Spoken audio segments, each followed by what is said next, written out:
പിന്നെ പിന്നെ ഒരു ഫിൻടെക്കിനെ കുറിച്ചിട്ടാണ്. ഫിൻടെക് എന്ന് പറയുമ്പോൾ പുതിയ പുതിയ ടെക്നോളജിക്കൽ അതൊക്കെ വന്നില്ലേ, പുതിയ പുതിയ ടെക്നോളജിക്കൽ ഇന്നോവേഷൻസും അഡ്വാൻസ്ഡ് ടെക്നോളജീസ് ഒക്കെ ഒരുപാട് വരുന്നുണ്ട്. അതൊക്കെ കാരണം കൊണ്ട് തന്നെ ഈ ഫൈനാൻഷ്യൽ സർവീസ് ഉണ്ടല്ലോ, ഈ ഫൈനാൻഷ്യൽ ലെൻഡിങ്ങും ബോറോയിങ്ങും ഒക്കെ നല്ല രീതിയിൽ മാറുന്നുണ്ട്. നല്ല രീതിയിൽ മാറുന്നുണ്ട്. അതാണ് ഫിൻടെക്കിനെ കുറിച്ച് പറയുന്നത്. ഫിൻടെക് വന്നതുകൊണ്ട്, fintech means technology in finance. Technology in finance. പുതിയ പുതിയ ടെക്നോളജീസ് ഇവിടെ ഫൈനാൻസിങ്ങിനെ എങ്ങനെ ബാധിക്കുന്നു, നല്ല രീതിയിൽ എഫക്ട് ചെയ്യുന്നുണ്ട്. പല പല പുതിയ ടെക്നോളജീസ് യൂസ് ചെയ്യുന്ന ഫൈനാൻസിങ് സൊല്യൂഷൻസ്, ഫൈനാൻസിങ് മെത്തേഡ്സും കാര്യങ്ങളൊക്കെ വരുന്നുണ്ട്. നമ്മൾ സപ്ലൈ ചെയിൻ ഫൈനാൻസിങ്ങിനെ കുറിച്ച് പറഞ്ഞിട്ടുണ്ടായിരുന്നു, അത് ഫിൻടെക്കിന്റെ എക്സാമ്പിൾ ആണ്. പിയർ ടു പിയർ ലെൻഡിങ്, അത് ഫിൻടെക്കിന്റെ എക്സാമ്പിൾ ആണ്. പിന്നെ സെക്യൂരിറ്റി ടോക്കൺ ഓഫറിംഗ് എന്ന് പറയുന്ന ഒരു എസ്ടിഒനെ കുറിച്ച് പറയാണ്ട്. ബ്ലോക്ക് ചെയിൻ ടെക്നോളജീസ് ഉണ്ട്, ക്രിപ്റ്റോ കറൻസീസിന്റെ behind technology block chain technology. ആ ബ്ലോക്ക് ചെയിൻ ടെക്നോളജീന്റെ സിമിലർ ആയിട്ടുള്ള ഫൈനാൻസിങ് ഒരു ഫൈനാൻസിങ് വേ ഉണ്ട്, മെത്തേഡ് ഉണ്ട്. അതാണ് സെക്യൂരിറ്റി ടോക്കൺ ഓഫറിംഗ് എന്നൊക്കെ പറയുന്നത്. ഓക്കെ, അപ്പൊ അങ്ങനെയുള്ള പുതിയ പുതിയ ടെക്നോളജീസ് ഫൈനാൻസിനെ എങ്ങനെ ബാധിക്കുന്നു, ഫൈനാൻഷ്യൽ മാനേജ്മെന്റിനെ എങ്ങനെ ബാധിക്കുന്നു, ഫൈനാൻഷ്യൽ മാർക്കറ്റ് ഓപ്പറേഷൻസിനെ എങ്ങനെ ബാധിക്കുന്നു, ഇതൊക്കെയാണ് ഇവിടെ പഠിക്കാനുള്ളത്. ഓക്കെ, അപ്പൊ പുതിയ പുതിയ ടെക്നോളജി വന്നതുകൊണ്ട് തന്നെ എന്തൊക്കെ കാര്യങ്ങളാണ് അവർ ഫോക്കസ് ചെയ്യുന്നത്? പുതിയ ടെക്നോളജി വന്നിട്ട് എന്തൊക്കെയാണ്? ഡാറ്റനെ ബെറ്റർ ആയിട്ട് യൂസ് ചെയ്യുന്നു. പിന്നെ അവർ ഫോക്കസ് ചെയ്യുന്നത് കസ്റ്റമർ എക്സ്പീരിയൻസ് വളരെ ഫ്രിക്ഷൻലെസ്, വളരെ ഫാസ്റ്റ് ആയിരിക്കണം. ഫ്രിക്ഷൻലെസ് മീൻസ് വളരെ ഫാസ്റ്റ് ആയിരിക്കണം. Fast experience for fast experience for customer. അതൊക്കെ അവര് അച്ചീവ് ആവുന്നത് എങ്ങനെയാണ്? അവർ അച്ചീവ് ആവുന്നത് ഈ പറയുന്ന ടെക്നോളജിക്കൽ ഇന്നോവേഷൻസ് കൊണ്ടാണ്. പിന്നെ ക്രിപ്റ്റോ കറൻസീസിന്റെ ബിഹൈൻഡ് ചെയ്തിട്ടുള്ള, ക്രിപ്റ്റോ കറൻസി യൂസ് ചെയ്യുന്നതല്ല, ക്രിപ്റ്റോ കറൻസീസിന്റെ behind technology, that is block chain technology ഒക്കെ യൂസ് ചെയ്യുന്നു. ബ്ലോക്ക് ചെയിൻ ടെക്നോളജി ഒക്കെ ഈ ഒരു ഫൈനാൻസിൽ യൂസ് ചെയ്യുന്നു. അതൊന്നും വളരെ ഡീറ്റെയിൽ ആയിട്ട് നമ്മൾ പഠിക്കാൻ കിട്ടും. അതൊക്കെ ഇനി വരാൻ പോകുന്ന കുറെ കാര്യങ്ങളൊക്കെയാണ്. ഇനി അടുത്ത് പറയുന്നത്, one of the main features of fintech is that reduce or eliminate the cost of financial intermediation. ഈ ചാപ്റ്ററിൽ നമ്മൾ ആദ്യം പഠിച്ചതാണ്. ഇപ്പോൾ ഉള്ള ട്രഡീഷണൽ ഫൈനാൻസിങ് എങ്ങനെയാണ് നടക്കുന്നത്? ഒരു ഇന്റർമീഡിയറി, ഒരുപാട് ഫൈനാൻഷ്യൽ ഇൻസ്റ്റിറ്റ്യൂഷൻ ഉണ്ട് ഇന്റർമീഡിയറി ആയിട്ട് ആക്ട് ചെയ്യുന്ന. ലെൻഡേഴ്സിനെയും ബോറോവേഴ്സിനെയും മീറ്റ് ചെയ്യിക്കുന്നത് ഈ ഇന്റർമീഡിയറീസിലാണ്.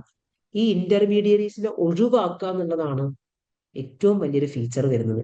ഈ ഒരു പുതിയ ടെക്നോളജി, ഈ ഒരു ഫിൻടെക് എന്ന് പറയുന്ന അഡ്വാൻസ്ഡ് ടെക്നോളജി ആയിട്ടുള്ള പല കാര്യങ്ങളും എന്താണ് എയിം ചെയ്യുന്നില്ല, അത് വരുന്നതിലൂടെ, ഈ ഫിൻടെക്കിലുള്ള പല കാര്യങ്ങളും ഇംപ്ലിമെന്റ് ആവുന്നതിലൂടെ ആരില്ലാണ്ടാകും? ആരില്ലാണ്ടാകും? ഇവഞ്ച്വലി ആരില്ലാണ്ടാകും? ഈ ഫൈനാൻഷ്യൽ ഇന്റർമീഡിയറി എന്ന് മിഡിൽ മാൻ. പറയുന്ന ഒരു സംഭവം ഇല്ലാണ്ടാകും. ഡിസ്ഇന്റർമീഡിയേഷൻ എന്നാ പറയുന്നത്. ഈ ഫിൻടെക് വന്ന കാരണം കൊണ്ട് reduce the need of financial ഇന്റർമീഡിയറിന്റെ ആവശ്യം ഇല്ലാണ്ടാവുകയാണ്. ഡയറക്റ്റ് ട്രാൻസാക്ഷൻസ് നടക്കും between borrowers and lenders. Okay, ഇതിനെയാണ് ഡിസ്ഇന്റർമീഡിയേഷൻ എന്ന് പറയുന്നത്. അപ്പൊ ഡിസ്ഇന്റർമീഡിയേഷൻ വരുന്നത് എന്തിന്റെ റിസൾട്ടന്റ് ആയിട്ടാണ്? ഫിൻടെക്കിന്റെ റിസൾട്ടന്റ് ആയിട്ടാണ്. ഓക്കെ, അതിലൊരു കാര്യമാണ്. ബാങ്കിന്റെ ഒക്കെ പ്രൈമറി ഫംഗ്ഷൻ ഒക്കെ ഇതിന് ബാധിക്കും. മെച്യൂരിറ്റി ട്രാൻസ്ഫോർമേഷൻ, ഓക്കെ, ഷോർട്ട് ടേമിന് ലോങ് ടേമിലേക്ക്, അങ്ങനെ capital allocation, aggregation, payment service, information processing, അങ്ങനെയുള്ള ഒരുപാട് കാര്യങ്ങളൊക്കെ എന്താണ്, ആര് ഫിൻടെക് റീപ്ലേസ് ചെയ്യുന്ന പറയും. Fintech replaces all of the function. അതൊക്കെ എങ്ങനെയാണെന്നുള്ള അത്ര ഡീറ്റെയിൽ ആയിട്ട് നമുക്ക് പഠിക്കാം. ജസ്റ്റ് ഫിൻടെക് എന്ന് പറയുന്ന ടോപ്പിക് എഫ് പഠിക്കാനുണ്ട്. അപ്പൊ അതിൽ ഇത്രയും കാര്യങ്ങളൊക്കെ നിങ്ങൾ അറിഞ്ഞിരിക്കണം, ഈ പോയിന്റ്സ് ഒക്കെ. ബാങ്കിന്റെ പല ഫംഗ്ഷൻസും ഫിൻടെക് റീപ്ലേസ് ആവുന്നുണ്ട്. അപ്പൊ അതൊക്കെ കാരണം കൊണ്ട് തന്നെയാണ് ഫൈനാൻഷ്യൽ ഇന്റർമീഡിയറിന്റെ ആവശ്യം എന്താവുന്നുണ്ട്? ഇല്ലാണ്ടാവുന്നുണ്ട്. ഡിസ്ഇന്റർമീഡിയേഷൻ ആവണം അങ്ങനെ പറയാം. ഇനി fintech expands credit access especially through, അതായത് ഇപ്പൊ നമുക്ക് ക്രെഡിറ്റ് അവൈലബിൾ ആയിട്ടുള്ള കുറെ സോഴ്സസ് ഇല്ലേ, ആ സോഴ്സസ് അല്ലാതെ വേറെയും ഒരുപാട് സോഴ്സസ് വരികയാണ്. ഏതൊക്കെയാണ് സോഴ്സസ് വരുന്നത്? പി ടു പി ലെൻഡിങ് ഒക്കെ പുതിയതാ. P to P lending, peer to peer lending, peer to peer lending peer to peer lending എന്ന് പറയുമ്പോൾ direct lending between individuals and business. Direct lending between എന്താണ്? Individuals and business. ഇതിന്റെ ഒക്കെ ഒരു example ആയിട്ട് നമ്മൾ കുറെ പഠിച്ചിട്ടുണ്ട്. ക്രൗഡ് ഫണ്ടിങ്, ക്രൗഡ് ഫണ്ടിങ് ഒക്കെ ഉണ്ടില്ലേ, ഇന്റർമീഡിയറി ഒന്നും ഇല്ലാതെ ഡയറക്റ്റ് ആയിട്ട് പൈസ ഉള്ള ആൾക്കാരുടെ നിന്ന് ഫണ്ട് വാങ്ങിക്കുന്നു. ഇത് ഡിസാസ്റ്ററിനും ചാരിറ്റിക്ക് വേണ്ടിയിട്ട് ക്രൗഡ് ഫണ്ട് ചെയ്യുന്നില്ല, അതല്ല, ബിസിനസിനെ സപ്പോർട്ട് ചെയ്യാൻ വേണ്ടിയിട്ട് ഡയറക്റ്റ് ആയിട്ട് ആളുകളെ അപ്രോച്ച് ചെയ്തിട്ട് അവരുടെ നിന്ന് ഫണ്ട് എടുക്കുന്നു. ക്രൗഡ് ഫണ്ടിങ് P2P ലെൻഡിങ് പറയാൻ പറ്റും. ഓക്കെ.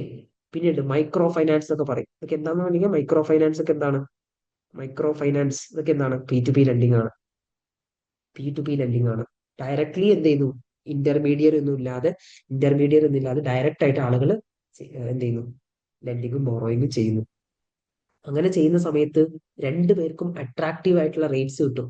ഈ ഇന്റർമീഡിയറ്റ് എടുക്കുന്ന ഒരു ലാഭം ഉണ്ടല്ലോ, ഡെപ്പോസിറ്റ് ചെയ്യുന്ന ആൾക്ക് കുറച്ച് ഇൻട്രസ്റ്റും ബോറോ ചെയ്യുന്ന ആൾക്കാർക്ക് കൂടുതൽ ഇൻട്രസ്റ്റ് എന്ന് പറഞ്ഞിട്ട് ഇന്റർമീഡിയറ്റ് എടുക്കുന്ന ഒരു ലാഭം ഉണ്ടാവില്ല, ആ ലാഭം അവിടെ ഇല്ലാണ്ടായിരിക്കും. അതിന്റെ അതിന്റെ ബെനിഫിറ്റ് ഒക്കെ ആർക്ക് കിട്ടും? ആ ലെൻഡർക്കും ബോറോവർക്കും കിട്ടും. അപ്പൊ ക്രെഡിറ്റ് ആക്സസ് ഒക്കെ നല്ല രീതിയിൽ എക്സ്പാൻഡ് ചെയ്യുന്നുണ്ട് ഈ P2P ലെൻഡിങ് ഒക്കെ കൊണ്ട്. ഓക്കെ. ഇനി ബ്ലോക്ക് ചെയിൻ യൂസ് ചെയ്യുന്ന പറഞ്ഞില്ല, ഫിൻടെക്കിൽ എന്താണ് ഇനി ഫ്യൂച്ചറിൽ ബ്ലോക്ക് ചെയിൻ ടെക്നോളജി, ഈ crypto currencies like bit coin അങ്ങനെയൊക്കെയുള്ള ഒരു ക്രിപ്റ്റോ കറൻസീസ് ഇല്ലേ, അതിന്റെ ഒക്കെ ബിഹൈൻഡ് ആയിട്ടുള്ള ഒരു ടെക്നോളജിയാണ് ബ്ലോക്ക് ചെയിൻ ടെക്നോളജി എന്ന് പറയുന്നത്. വേറെ തന്നെയാണ്, ഭയങ്കര ഡീസെൻട്രലൈസ്ഡ് ആയിട്ട് ഒരു സെൻട്രൽ അതോറിറ്റി ആയിരിക്കും, സെൻട്രൽ ബോഡി കൺട്രോൾ ചെയ്യുന്നതല്ലാതെ വളരെ ഡീസെൻട്രലൈസ്ഡ് ആയിട്ട് ഈ പറയുന്ന അസറ്റുകളുടെ റൈറ്റും കാര്യങ്ങളും ഒക്കെ ട്രാൻസ്ഫർ ചെയ്യുന്നു. അതൊക്കെ ട്രാൻസ്ഫർ ചെയ്യുന്നതിന്റെ ഒരു ഡീസെൻട്രലൈസ്ഡ് സിസ്റ്റമാണ് ഈ ബ്ലോക്ക് ചെയിൻ ടെക്നോളജി എന്നൊക്കെ പറയുന്നത്.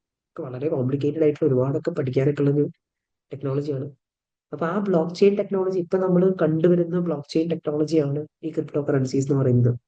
ഇനി അസറ്റുകളുടെ ഒക്കെ റൈറ്റ്സ് ട്രാൻസ്ഫർ ചെയ്യുന്ന എന്താ പറയാ സ്മാർട്ട് കോൺട്രാക്ട്സ് ഒക്കെ പോലെയുണ്ട്. അതുപോലെ തന്നെയുള്ള ഒരു ഈ ഫൈനാൻസിങ് മേഖലയിൽ, ഓക്കെ, ബിസിനസ് ഫൈനാൻസിന്റെ ഏരിയയിൽ, ബിസിനസിന്റെയും ഇൻവെസ്റ്റേഴ്സിന്റെ ഇൻവെസ്റ്റ്മെന്റ് ഫൈനാൻസിങ് ആ ഒരു ഏരിയയിൽ ഉള്ളതാണ് ഈ സെക്യൂരിറ്റി ടോക്കൺ ഓഫറിംഗ് എന്ന് പറയുന്നത്.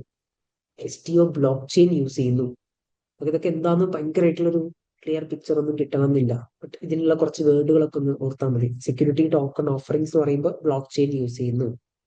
അവിടെ ഒരു ഷെയറിന്റെ ഓണർഷിപ്പ്, ഒരു ഷെയറിലുള്ള ഒരു ഓണർഷിപ്പ് ആണെങ്കിൽ ആ ഓണർഷിപ്പിനെ ഡിജിറ്റൽ ടോക്കൺസ് ആയിട്ടാണ് കാണിക്കുക. ഓക്കെ. ഒരു അസറ്റിലുള്ള ഒരു ഷെയർ എന്ന് പറയുമ്പോൾ ownership of A share in an asset, ഒരു അസറ്റിലുള്ള ഒരു ഷെയർ ലൈക്ക് ഒരു ഗോൾഡ് പ്രോപ്പർട്ടി ഒക്കെ ഉണ്ടെന്നുണ്ടെങ്കിൽ അത് കാണിക്കുന്നതിനെയാണ് ഇക്കണോമിക് ഡിജിറ്റൽ ടോക്കൺസ് എന്ന് പറയും. Digital tokens. ആ ഡിജിറ്റൽ ടോക്കൺസ് എന്താണ്? ഒരു പെർട്ടിക്കുലർ അസറ്റിന്റെ ഷെയർ, അതിൽ ആ ഷെയർ ആ ഒരു പെർട്ടിക്കുലർ അസറ്റിന്റെ ഒരു ഷെയർ എന്റെ അടുത്തുണ്ട്, ഗോൾഡിന്റെ ഇത്ര ഗോൾഡ് എനിക്കുണ്ട്, ഈ ഒരു പ്രോപ്പർട്ടിന്റെ ഇത്ര എന്റെ അടുത്തുണ്ട്.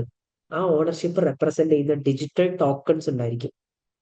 അത് ബ്ലോക്ക് ചെയിൻ ടെക്നോളജിയിലായിരിക്കും അത് ഇഷ്യൂ ചെയ്യുന്നത്. അപ്പൊ എന്റെ കയ്യിലാണ് ടോക്കൺ ഉള്ളതെങ്കിൽ എനിക്കാണ് അതിന്റെ റൈറ്റ്. ഓക്കെ. ആ ഒരു ഓണർഷിപ്പിനെ റെപ്രസെന്റ് ചെയ്യുന്നത് ആ ഡിജിറ്റൽ ടോക്കൺ ആയിരിക്കും ബ്ലോക്ക് ചെയിനിലാണ്. എനിക്കത് വേറൊരാൾക്ക് മാറ്റണം എന്നുണ്ടെങ്കിൽ അതേ ബ്ലോക്ക് ചെയിൻ ടെക്നോളജി ത്രൂ തന്നെ വേറൊരാൾക്ക് എന്ത് ചെയ്യും? ട്രാൻസ്ഫർ ചെയ്യും. അതിന് അഗെയിൻസ്റ്റ് ആയിട്ട് അയാൾ എനിക്ക് വേറെ തരുന്നുണ്ടാകും. ചിലപ്പോൾ എക്കണോമിക് റൈറ്റ്സ് ഉണ്ട്, ഡിജിറ്റൽ ടോക്കൺസ് ഉണ്ടാവാം, അല്ലെങ്കിൽ എക്കണോമിക് റൈറ്റ്സ് ഉണ്ടാവാം. ഓക്കെ. അപ്പൊ രണ്ടെണ്ണം ഉണ്ട്, ഡിജിറ്റൽ ടോക്കൺസ് ഉണ്ടാവാം, എക്കണോമിക് റൈറ്റ്സ് ഉണ്ടാവാം.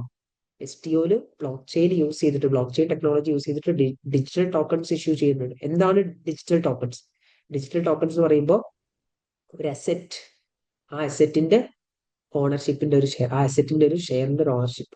ഓക്കെ. ആ അസെറ്റിന്റെ ഒരു ഭാഗം എന്റെ അടുത്തുണ്ട്, അതിന്റെ ഓണർഷിപ്പ് കാണിക്കുന്നതാണ് ഡിജിറ്റൽ ടോക്കൺസ്.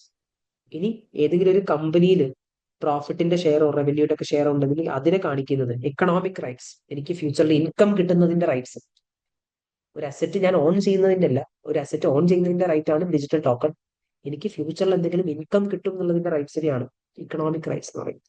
അപ്പൊ ഇങ്ങനെയുള്ള ഡിജിറ്റൽ ടോക്കൺസും ഇക്കണോമിക് റൈറ്റ്സ് ഒക്കെ യൂസ് ചെയ്തിട്ട് ബ്ലോക്ക് ചെയിൻ ടെക്നോളജിയിലൂടെ ഓപ്പറേറ്റ് ചെയ്യുന്ന ഒരു പുതിയ ടെക്നോളജിയാണ്, ഫിൻടെക്കിലുള്ള ടെക്നോളജിയാണ് സെക്യൂരിറ്റി ടോക്കൺ ഓഫറിംഗ് എന്ന് പറയുന്നത്. അത്ര മനസ്സിലാക്കിയാൽ മതി.